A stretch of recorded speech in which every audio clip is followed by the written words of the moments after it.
Hoi, day 5 of Mother and Child. Hey, Boefie.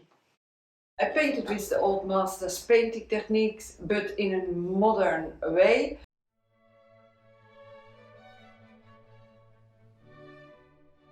The vest of the girl is painted with a cool color. And I use, hey Rocketje, dag lieverd, dag schat. Hi. I use as a reference, I use my own video how to paint a white dress in the old master technique. I saw it in het Rijksmuseum in Amsterdam. It's a painting called Cornelia Craen van Haeften, and I saw her white dress and was very impressed about the 3D effect. It was built up with cool and warm colors. So that's what I did in that painting, and now I use it here for the vest of the girl.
Wat is het verschil tussen titaanwit en zinkwit?